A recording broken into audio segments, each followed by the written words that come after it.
Hello, I'm Piper, Clown, and Asmrtist.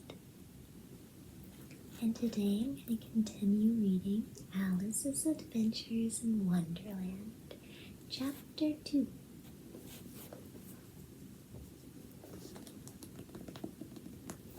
It's not called Alice in Wonderland, which I thought it was, but apparently it's Alice's Adventures in Wonderland.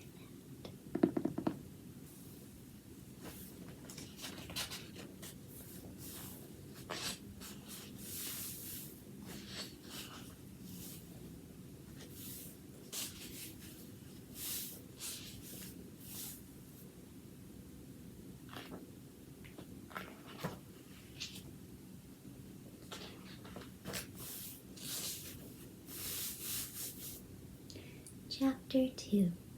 The Pool of Tears. "Curiouser and curiouser," cried Alice. She was so much surprised for the moment she quite forgot how to speak good English. "Now I'm opening out like the largest telescope that ever was. Goodbye, feet." For when she looked down at her feet, they seemed to be almost out of sight. They were getting so far off. "Oh, my poor little feet! I wonder who will put on your shoes and stockings for you now, dears. I'm sure I shan't be able. I shall be a great deal too far off to trouble myself about you. You must manage the best way you can. But I must be kind to them," thought Alice, "or perhaps they won't walk the way I want to go. Let me see. I'll give them a new pair of boots every Christmas." And she went on planning to herself how she would manage it. They must go by the carrier, she thought, and how funny it'll seem, sending presents to one's own feet, and how odd the directions will look. Alice's right foot hearthrug near the fender. Alice's love. Oh dear, what nonsense I'm talking. Just then her head struck against the roof of the hall. In fact, she was now more than 9 feet high, and she at once took up the golden little key and hurried off to the garden door. Poor Alice, it was as much as she could do, laying down on one side to look through into the garden with one eye, but to get through was more hopeless than ever. She sat down and began to cry again. "You ought to be ashamed of yourself," said Alice. "A great girl like you," she might well say this, "to go on crying in this way. Stop this moment, I tell you." But she went on all the same, shedding gallons of tears, until there was a large pool all round her, about 4 inches deep and reaching half down the hall. After a time she heard a little pattering of feet in the distance, and she hastily dried her eyes to see what was coming. It was the White Rabbit returning, splendidly dressed, with a pair of white kid gloves in one hand and a large fan in the other. He came trotting along in a great hurry, muttering to himself as he came, "Oh, the Duchess! The Duchess! Oh, won't she be savage if I've kept her waiting?" Alice felt so desperate that she was ready to ask help of anyone, so when the rabbit came near her, she began in a low, timid voice, "If you please, sir." The rabbit started violently, dropping the white kid gloves and the fan, and scurried away into the darkness as hard as he could go. Alice took up the fan and gloves, and as the hall was very hot, she kept fanning herself all the time. She went on talking. "Dear, dear, how queer everything is today. And yesterday things went on just as usual. I wonder if I've been changed in the night. Let me think. Was I the same when I got up this morning? I almost think I can remember feeling a little different. But if I'm not the same, the next question is, who in the world am I? Ah, that's the great puzzle." And she began thinking over all the children she knew that were of the same age of herself, to see if she could have been changed for any of them. I'm sure I'm not Ada, she said, for her hair goes in such long ringlets, and mine doesn't go in ringlets at all. And I'm sure I can't be Mabel, for I know all sorts of things, and she knows very little. Besides, she's she, and I'm I, and oh dear, how puzzling it all is. I'll try if I know all the things I used to know. Let me see.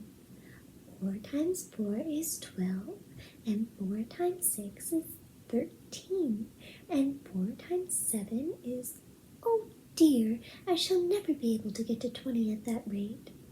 However, the multiplication table doesn't signify. Let's try geography. London is the capital of Paris, and Paris is the capital of Rome, and Rome... No, that's all wrong, I'm certain. I must have been changed for Mabel. I'll try and say, how doth the little... And she crossed her hands on her lap as if she were saying lessons, and began to repeat it, but her voice sounded hoarse and strange, and the words did not come out the same as they used to do. How doth the little crocodile improve his shining tail, and pour the waters of the Nile on every golden scale?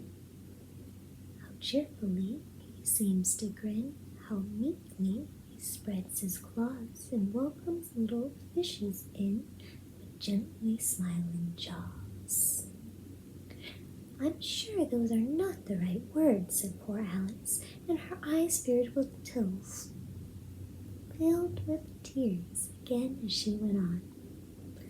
I must be Mabel after all, and I shall have to go and live in that poky little house, and have to learn to live with next to no toys to play with, and oh, ever so many lessons. No, I've made up my mind about it. If I'm Mabel, I'll stay down here. It'll be no use putting their heads down and saying, come up again, dear. I shall only look up and say, who am I then? Tell me that first, and then if I like being that person, I'll come up. If not, I'll stay down here till I'm somebody else. But, oh dear, cried Alice with a sudden burst of tears, I do wish they would put their heads down. I am so very tired of being all alone here. As she said this, she looked down at her hands and was surprised to see that she had put on one of the rabbit's little white kid gloves while she was talking. How can I have done that? She thought. I must be growing small again. She got up and went to the table to measure herself by it, and found that, as nearly as she could guess, she was now about 2 feet high, and was going on shrinking rapidly. She soon found out that the cause of this was the fan she was holding, and she dropped it hastily, just in time to avoid shrinking away altogether. That was a narrow escape, said Alice, a good deal frightened at the sudden change, but very glad to find herself still in existence. And now for the garden.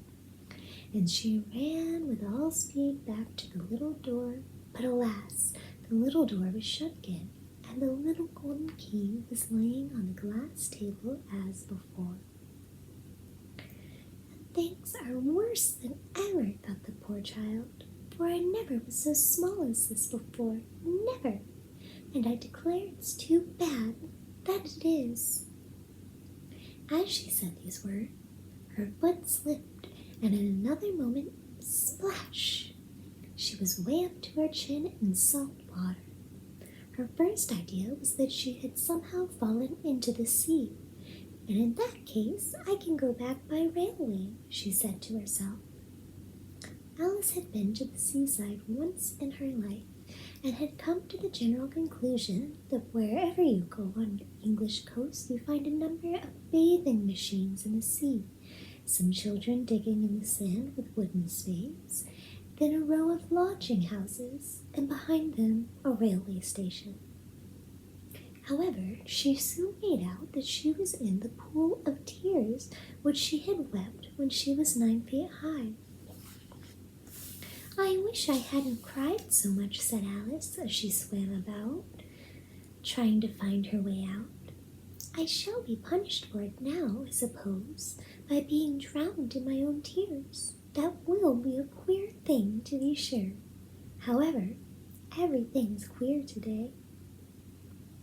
Just then she heard something splashing about in the pool a little way off, and she swam nearer to make out what it was. At first she thought it must be a walrus or hippopotamus, but then she remembered how small she was now, and she soon made out that it was only a mouse that had slipped in like herself. Would it be of any use now, thought Alice, to speak to this mouse? Everything is so out of the way down here that I should think very likely it can talk. At any rate, there's no harm in trying. So she began, "Oh, Mouse, do you know the way out of this pool? I am so very tired of swimming about here. Oh, Mouse!" Alice thought this must be the right way of speaking to a mouse. She had never done such a thing before, but she remembered having seen in her brother's Latin grammar, "A mouse of a mouse to a mouse, oh mouse." The mouse looked at her rather inquisitively and seemed to her to wink with one of its little eyes, but it said nothing. "Perhaps it doesn't understand English," thought Alice. "I dare say it's a French mouse, come over with William the Conqueror." For with all her knowledge of history, Alice had no very clear notion how long ago anything had happened.